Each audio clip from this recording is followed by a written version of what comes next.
Guys, say what's up to Shaggy. Welcome, Shaggy. Is everybody in the JAMZ fans over there? Are they giving you food? Oh, we got some good food over here, Shaggy. You got food, and did they give you drinks? What's that? Alcohol? No alcohol? No alcohol? They got to go back to work, bro. They're so cheap. You know, JAMZ is being cheap. They're like, they're going to go to a JAMZ. Let me tell you something. Everybody should drinks are on Monte. Everybody. Oh!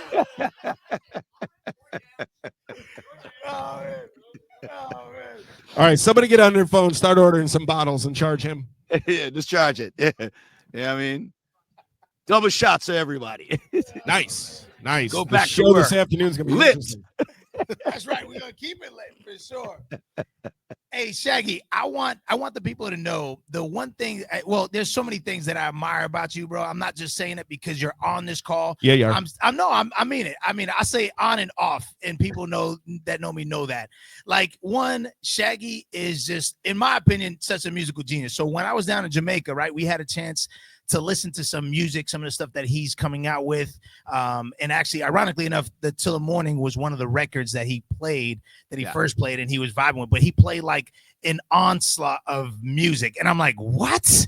This one's crazy. And like, this guy comes with music like nonstop. But not only is he a musical genius, in my opinion, he's also, I think if he wasn't into music, he would be a comedian, because he busts my chops more than you, D. It is so easy. That's my guy, and I love it because he's got a great sense of humor. So like, I'm just telling you, this guy is. I'm just vouching and saying this from the jump. Solid dude. And that's what I want to. That's the intro I want to lead off with. Oh, I was like, is there a question? No, there was the intro. I wanted to make sure people knew. Well, you know what? First of all, I want to thank you for coming down to the Island Music Conference, and for your audience who don't know what the Island Music Conference is. It's a conference we put on. We're in the third year, we're heading to our fourth year next year, of a conference that actually teaches Jamaican artists, or Caribbean artists, I should say, about the music business. You know, about the business of music. There's a music business, the business of music, and you know, so often. So much Jamaican artists over the years have lost their intellectual property and their rights based on just the fact that they just did not know.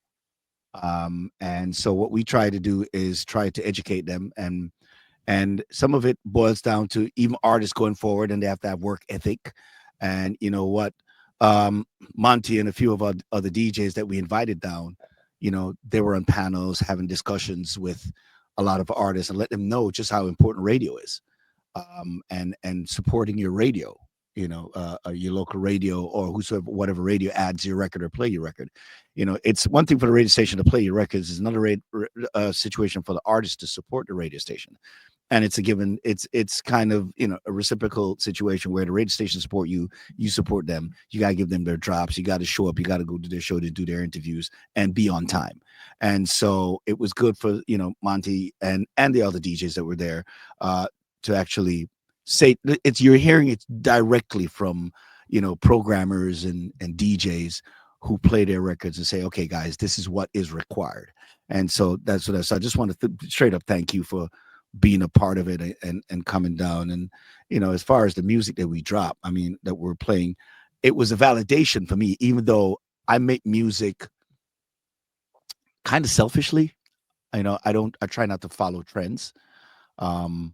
Because a trend is just that, a trend. For somehow it has worked for me to where my records have you know, transcended through decades.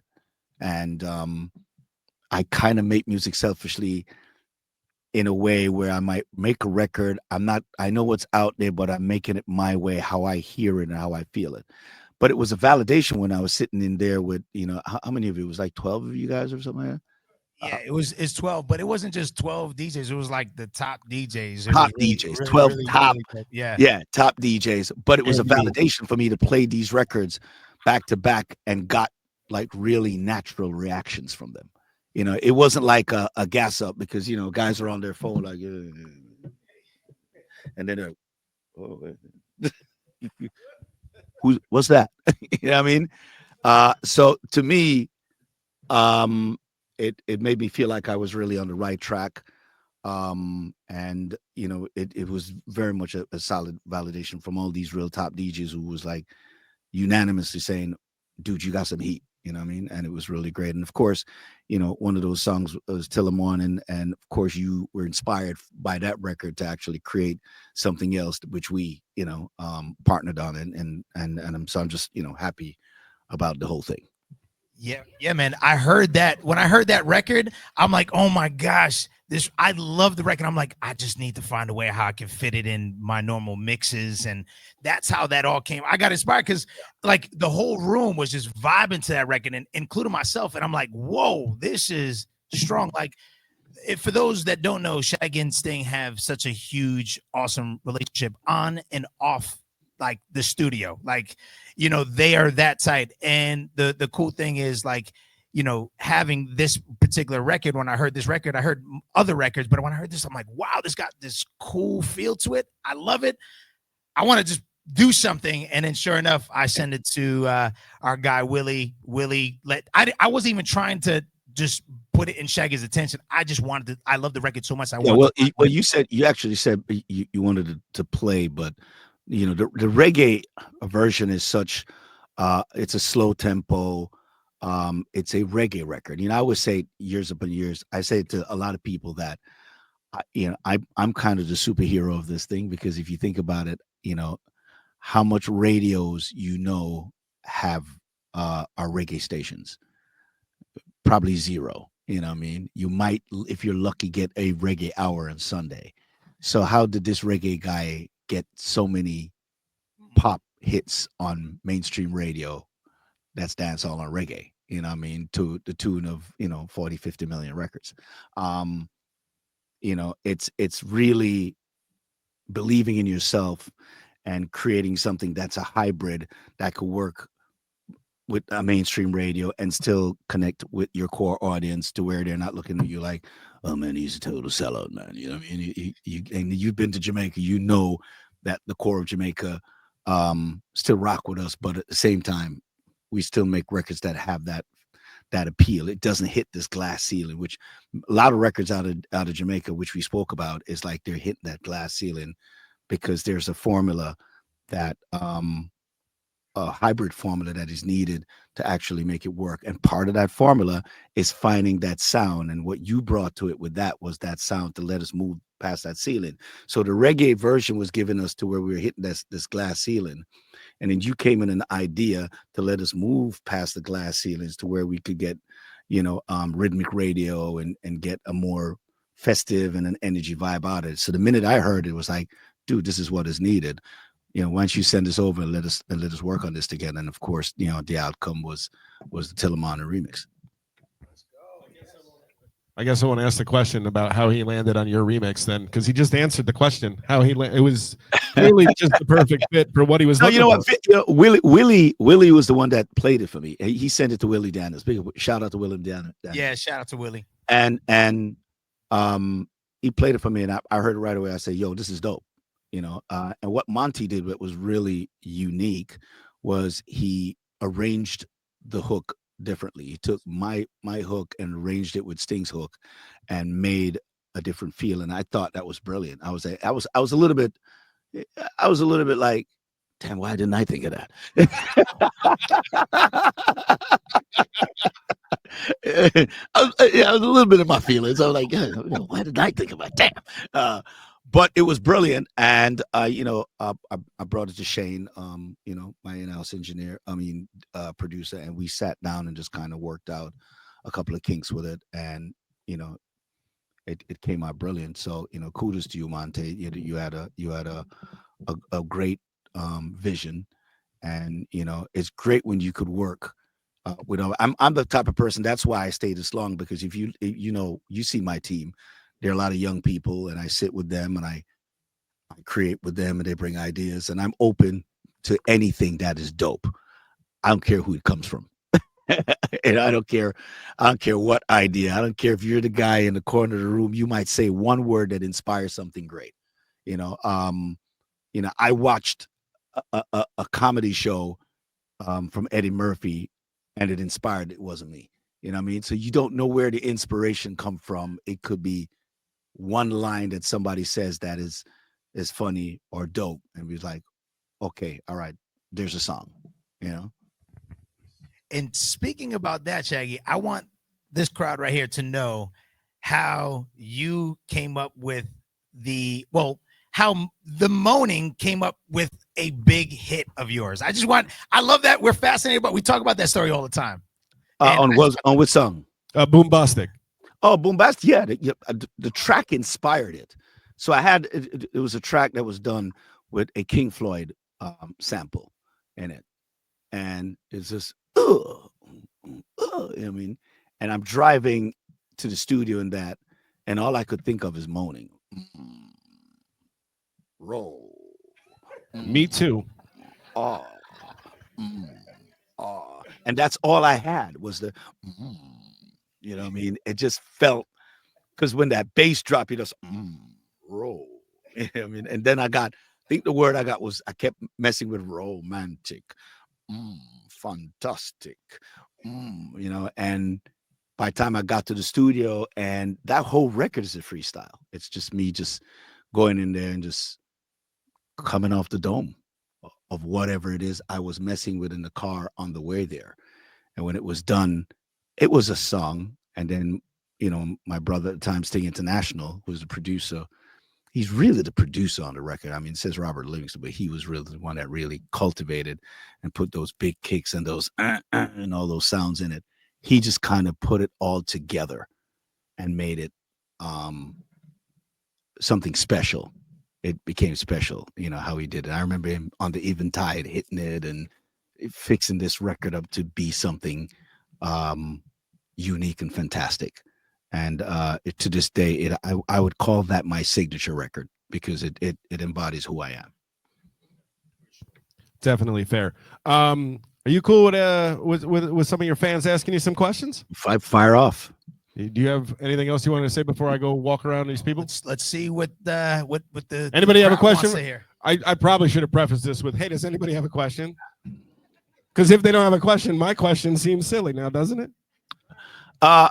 You know, it's funny every time we like you have audience and people come in and they just get like, and they have a lot to say before they come in. they have a lot to say. And, you know, I want to say something though. Before you came in here, D made this joke about, he's like, well, hopefully Shaggy has on pants. And here's the deal though, Shaggy. Oh, he does got We now have confirmation Shaggy is wearing pants. Yes. But funny enough, I've done that actually. During the pandemic, you know, I did that. You know, I was like, oh, you got an interview now? Oh, yes. Yeah, man. Yeah. You know, I think a lot of people didn't wear pants back in them times when they were coming through. I was like, it's a pandemic, man. You know, I think the pandemic got a lot of us lazy. Oh yeah, absolutely. But you know, I will say though, the reason why I brought that up because we have a couple of the fans in the front that were like, oh, I hope he doesn't. So yeah, you're like, you know.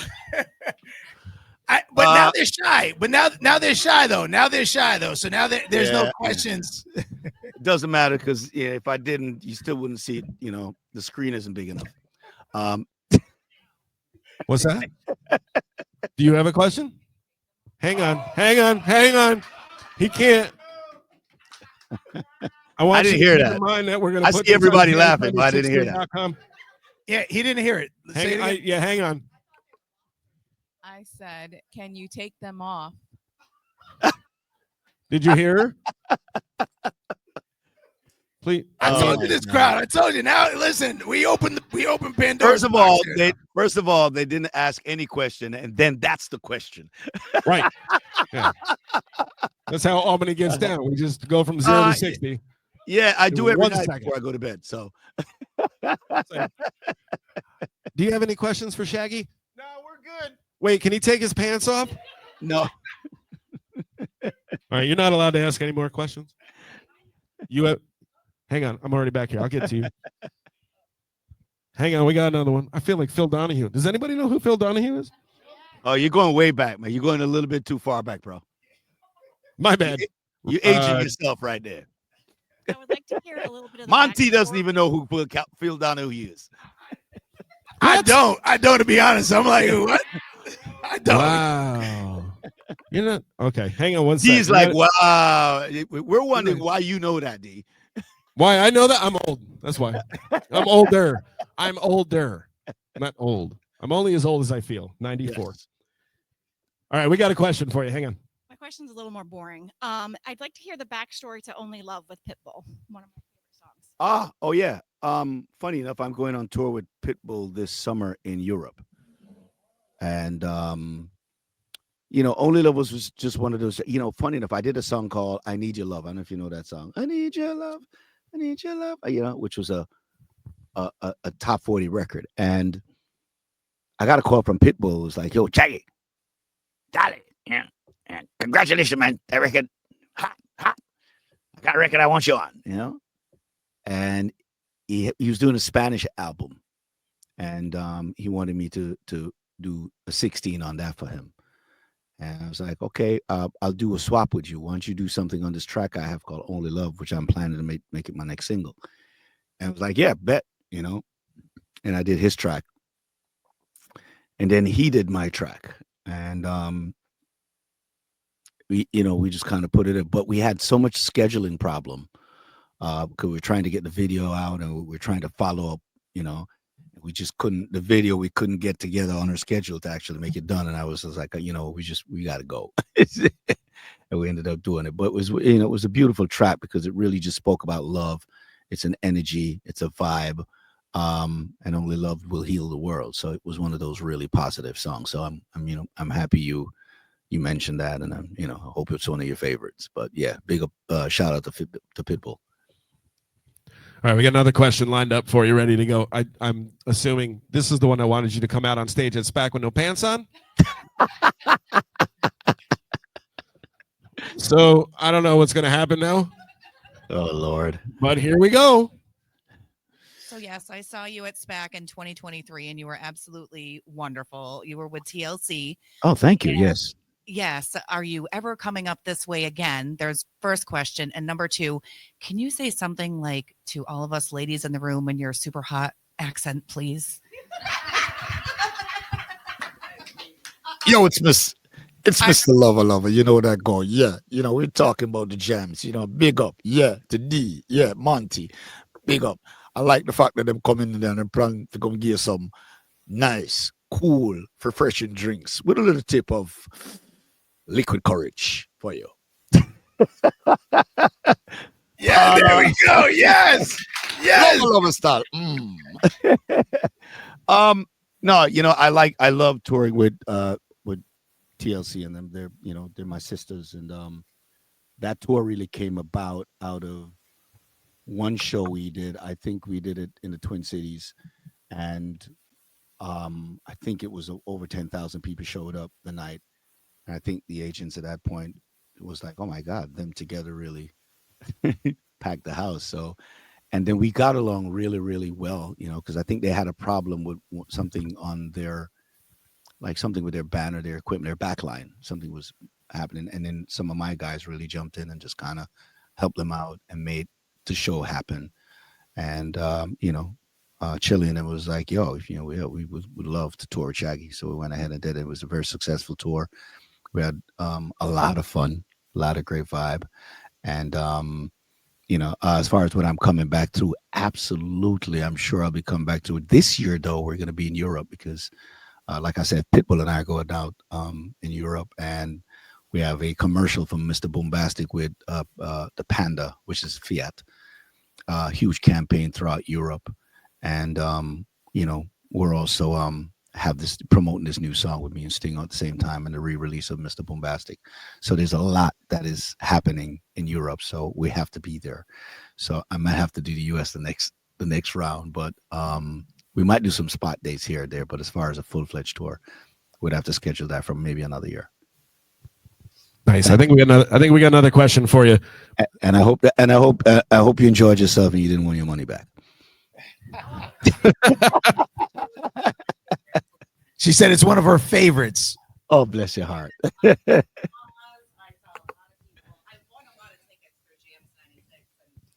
Oh, you won tickets from JAMZ. Okay. Yeah. All right. That- Okay. That's because we give. So you tickets. couldn't get your money back. There you go. That's what you're trying to say. Yeah, yeah. No. It doesn't matter if she had a good time or not. She wasn't getting her money back. Yeah. You could get your money. They were free. All right, we got another question for you from the gallery. Yo, so Shaggy, I'm actually a producer, just starting out. So, I'm actually looking for inspiration. So, any ideas on inspiration?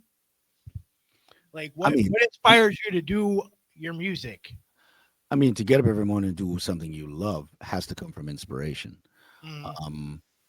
You know, it's your inspiration could be pulled from anything, you know what I mean? And to me, it's not the same thing that inspire you every single time.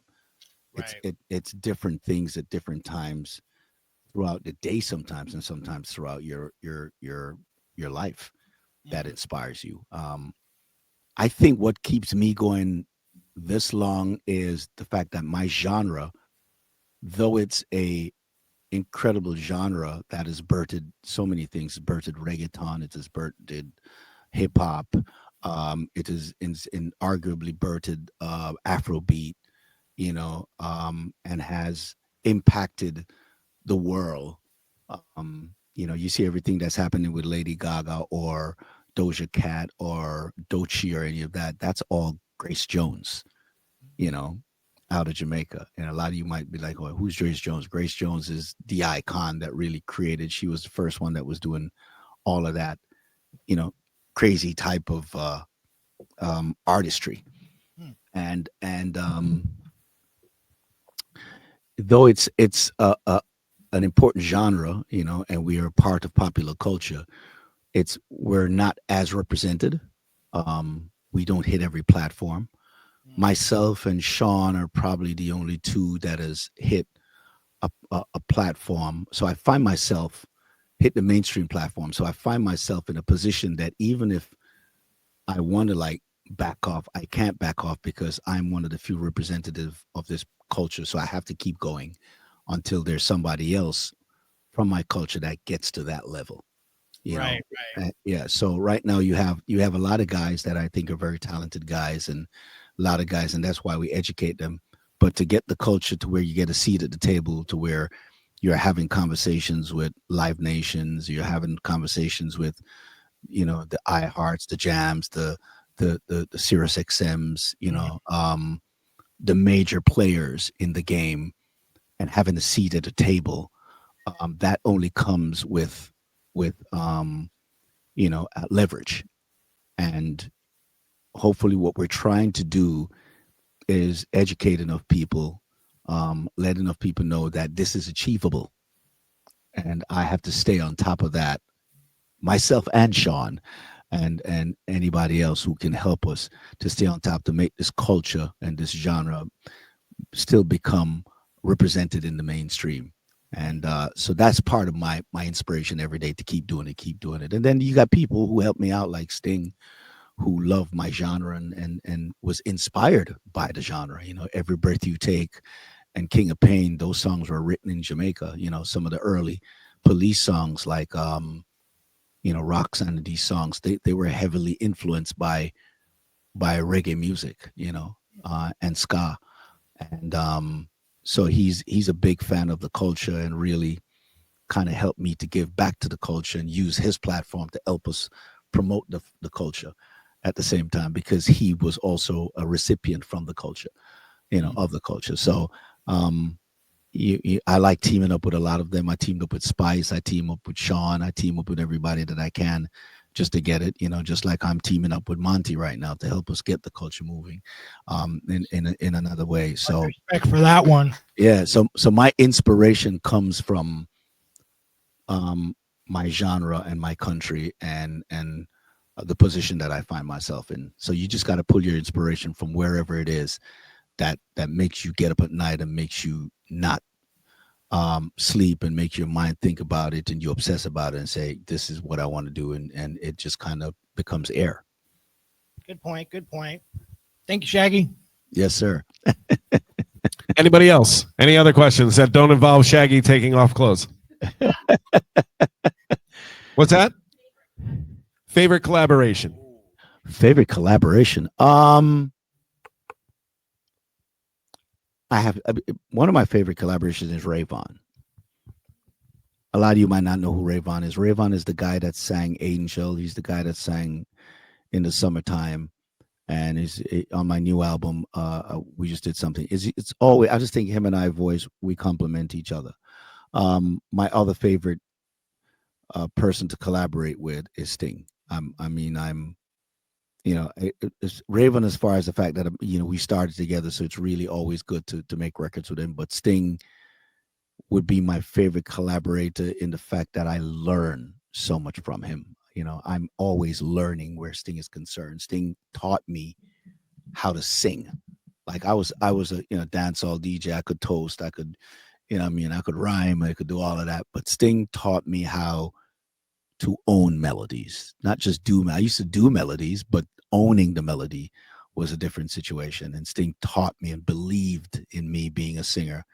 And we did an album of Frank Sinatra songs and reggae, and he came in and actually took every single vocal himself. And today's one of my favorite albums. You should actually, if you guys could, it's called what's the name of it? It's the Sinatra Shaggy and produced by Sting, the Sinatra album, Come Fly With Me. That's the name of the album, Come Fly With Me. And you should, if you download it and smoke some weed, you'll be all right. It'll work. It will work good for you. We don't condone that.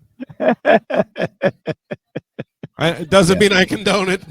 Doesn't mean no, it's fine. Go ahead. The views expressed by the artists being interviewed are not necessarily the views of JAMZ 96.3. Yeah, there you go. Yeah. Hey, can anybody guess Shaggy's? I guess we'll limit it to two. Shaggy's top two influential artists, not artists that he collaborated with, artists that inspired him. This was interesting when we had that talk, Shaggy. I don't give it away. I just want to see if they can guess at least one or two of them. He's not asking you. He's asking them. Like you already know the answer. I'm pretty sure. And Bob Marley? Nope. Oh well, I'm sure he's inspired. Look, you answered, Shaggy. But anybody else?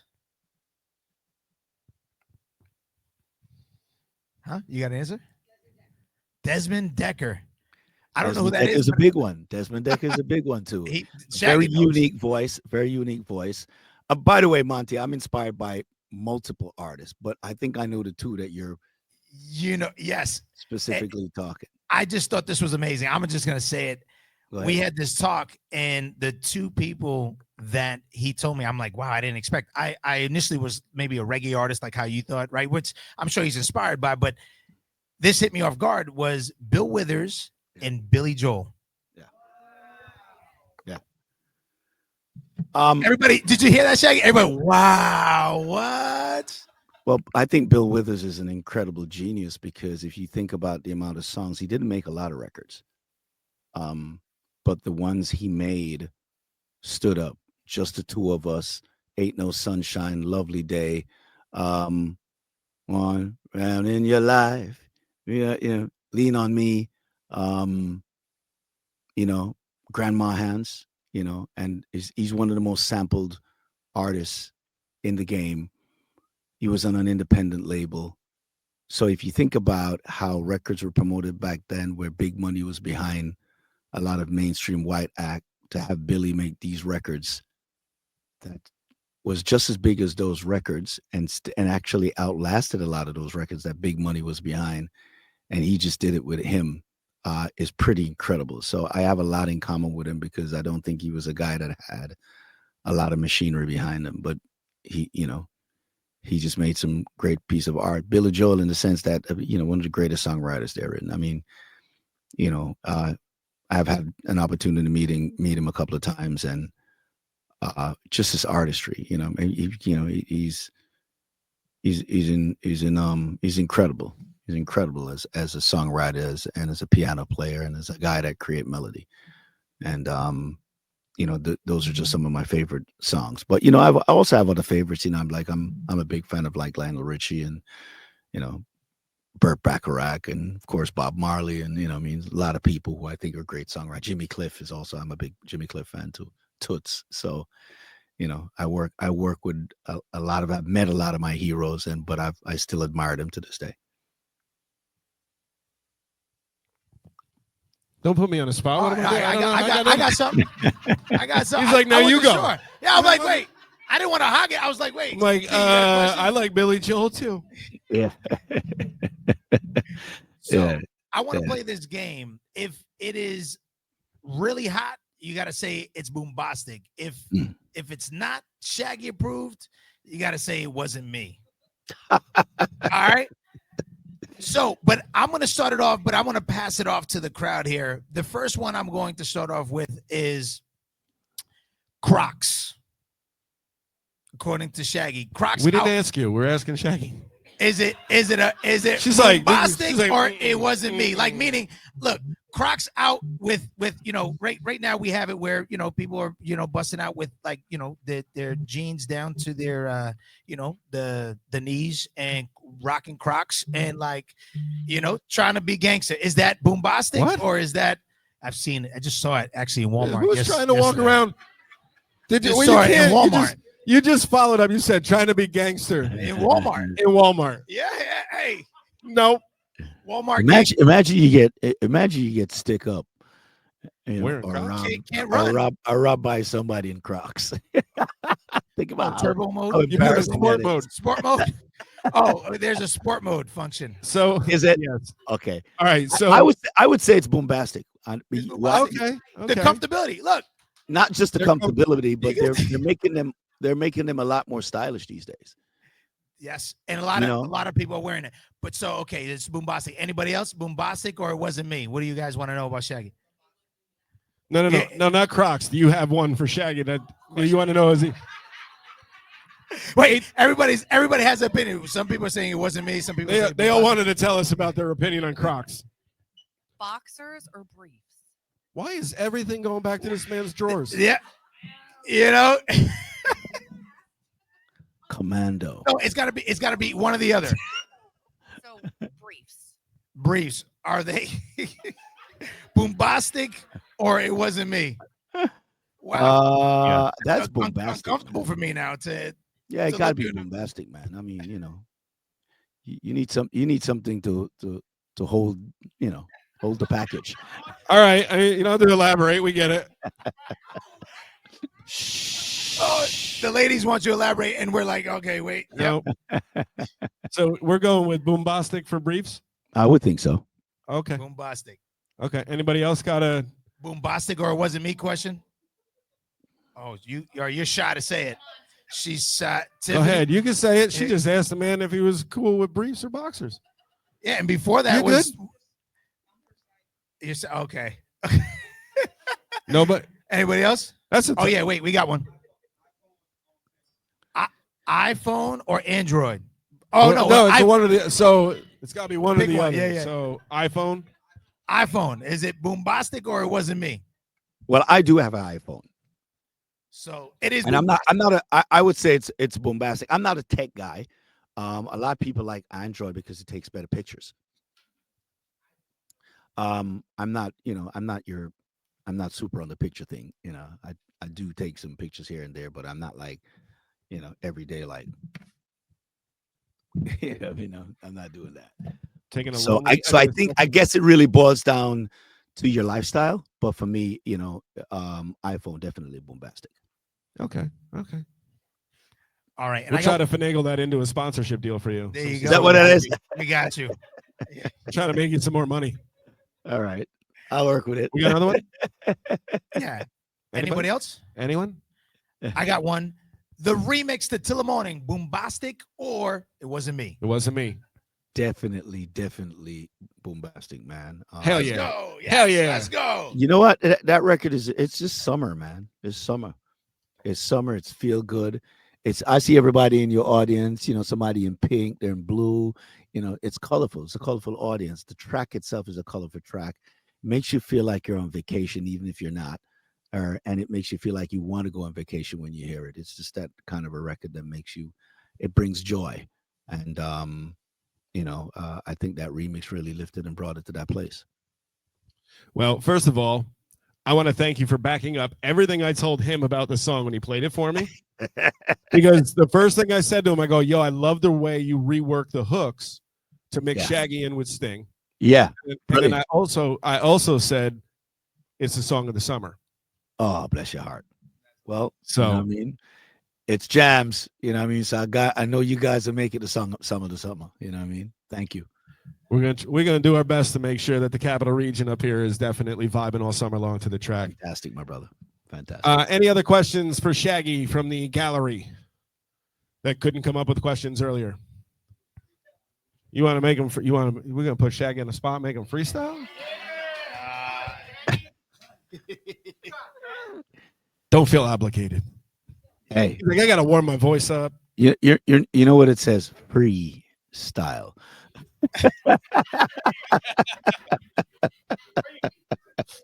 Yes. If you're good at, you're on 99. You're on JAMZ 96.3. You know what I mean? It's free.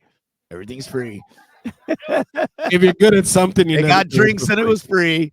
They got food and it was free, and they got tickets to concerts that were free. You got anything else? No, I think that's. Anybody else have any questions? Oh, you got a random question. Okay, go ahead. Oh, they gave you a 420 question here. What's that? You mean like roll up as in actually roll up? Oh, I thought you meant like, was he pull up in? What was the question? I didn't even hear it. What? There was a lot going on. She wants to know what you roll up in.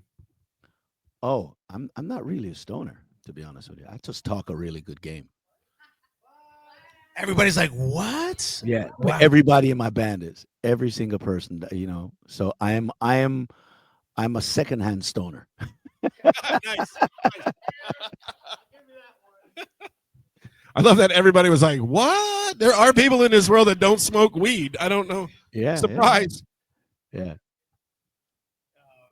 Shaggy, thank you so much for a few minutes. You guys give it up for Shaggy. One time. That's right. Thank you all for having me, man. Much love, respect.